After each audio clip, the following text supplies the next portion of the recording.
పాకిస్తాన్‌లో జనం ఒక్కసారిగా తిరగబడ్డారు. ఆర్మీ పోలీసులపై దాడి చేస్తూ ఉన్నారు. బ్రేకింగ్ న్యూస్ చూసే ముందు ఒక బిగ్ అప్డేట్ చూద్దాం. హైదరాబాద్ మొత్తంలో ఉన్న బెస్ట్ ప్రాపర్టీస్ అన్నింటినీ కూడా ఒకే వేదికపైకి తీసుకొస్తోంది సుమన్ టీవీ. అక్టోబర్ 18, 19వ తేదీన హెచ్ఎస్సిసి నోవాటలో జరిగే సుమన్ టీవీ ప్రాపర్టీ ఎక్స్పోలో best flats, villas, open plots, Deepavali offers and discounts తో అందుబాటులో ఉంటాయి. మీరు విజిట్ చేసి ప్రతి గంటకి ఒక గోల్డ్ కాయిన్ ని గెలుచుకునే ఛాన్స్ కూడా ఉంటుంది. ఫ్యామిలీతో రండి, మీ డ్రీమ్ ప్రాపర్టీని సొంతం చేసుకోవచ్చు. ఇప్పుడు బ్రేకింగ్ న్యూస్ చూస్తే పాకిస్తాన్లోని లాహోర్ నగరం రణరంగాన్ని తలపిస్తోందని కూడా చెప్పుకోవచ్చు.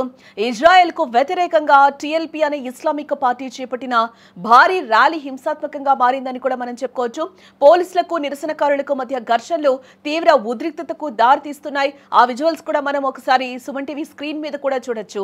అక్కడ జనం ఏ విధంగా తిరగబడి అధికారుల మీద, పోలీసుల మీద ఏ విధంగా దాడి చేస్తున్నారో కూడా మనకి అక్కడ కనిపిస్తుంది. పాకిస్తాన్ కూడా ఇప్పుడు ప్రస్తుతం రణరంగాన్ని తలపిస్తుందని కూడా మనం చెప్పుకోవచ్చు.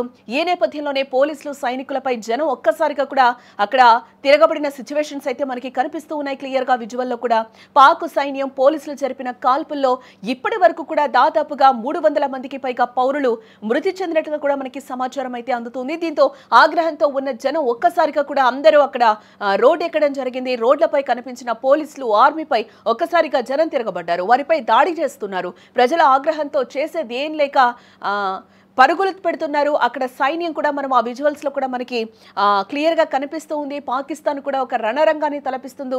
యుద్ధ మేఘాలు కమ్ముకున్నాయి. అక్కడ వాతావరణం కూడా ఎంత భీతావహంగా ఉందో కూడా మనకి విజువల్లో అయితే క్లియర్ గా కనిపిస్తూ ఉంది.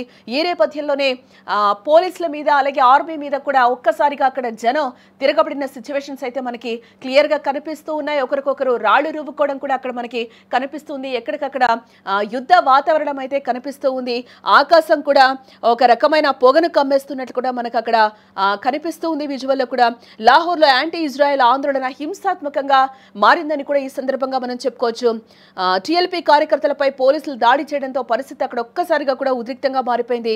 తెహ్రీక్ ఈ లబాయిక్ పాకిస్తాన్ మద్దతుదారులపై పాక్ భద్రతా దళాలు ఒక్కసారిగా కూడా అక్కడ విరుచుకుపడ్డాయి. అలాగే ఇస్లామాబాద్ వైపు దూసుకొస్తున్న ఆందోళనకారులను కూడా అడ్డుకున్నారు. ఆందోళనకారులపైకి పాకిస్తాన్ పోలీసులు కాల్పులు జరిపారు.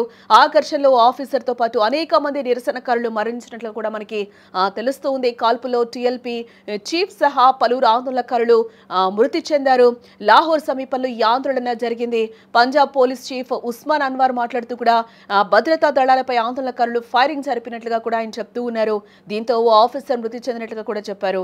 అయితే ఎంతమంది నిరసనకారులు ప్రాణాలు కోల్పోయారో కూడా పర్ఫెక్ట్ గా లెక్క అయితే చెప్పలేమని కూడా అధికారులు చెప్తూ ఉన్నారు. టీఎల్పీ చీఫ్ సాద్ రిజ్వీ కూడా కాల్పుల్లో గాయపడడం లేదా మరణించినట్లు తెలుస్తూ ఉంది అని కూడా చెప్తున్నారు. అతనికి బుల్లెట్లు దిగినట్లుగా కూడా చెప్తూ ఉన్నారు. ప్రస్తుతం అతని పరిస్థితి కూడా క్రిటికల్ గా ఉందని ప్రస్తుతం అయితే ప్రచారం సాగుతూ ఉంది. ముర్దికే వద్ద జరిగిన కాల్పుల్లో ఓ స్టేషన్ హౌస్ ఆఫీసర్ కూడా చనిపోయినట్లు అధికారులు చెప్తూ ఉన్నారు. టీఎల్పీ పార్టీ శుక్రవారం తమ ఆందోళనలో మొదలుపెట్టింది. ఇస్లామాబాద్ లో ఉన్న అమెరికా ఎంబసీ ముందు గాజా, పాలస్తీనాకు అనుకూలంగా ప్రదర్శన చేపట్టాలని కూడా భావించడం జరిగింది. అయితే ఆదివారం పాకిస్తాన్ భద్రతా దళాలు అలాగే ముర్దికే వద్ద టీఎల్పీ నిరసనకారులు చుట్టుముట్టారు. తెల్లవారుజామున 3 గంటల సమయంలో నిరసనకారుల్ని తరలించే ప్రయత్నం చేశారు. ఆ సమయంలో అక్కడ హింస చోటు చేసుకున్నట్లుగా కూడా మనకి తెలుస్తూ ఉంది. లాహోర్, ఇస్లామాబాద్, పెషావర్, మురిద్కేలో తదితర ప్రాంతాలు తీవ్ర ఉద్రిక్తతలు అయితే చోటు చేసుకున్నాయి. పోలీసుల కాల్పులతో ఆందోళనకారులు మరింత రెచ్చిపోయారు. పలు వాహనాలకు కూడా నిప్పు పెట్టినట్లుగా తెలుస్తుంది. పోలీసులను కూడా అక్కడ ఉరికించి కొట్టినట్లుగా కూడా మనకి సమాచారం అయితే అందుతోంది.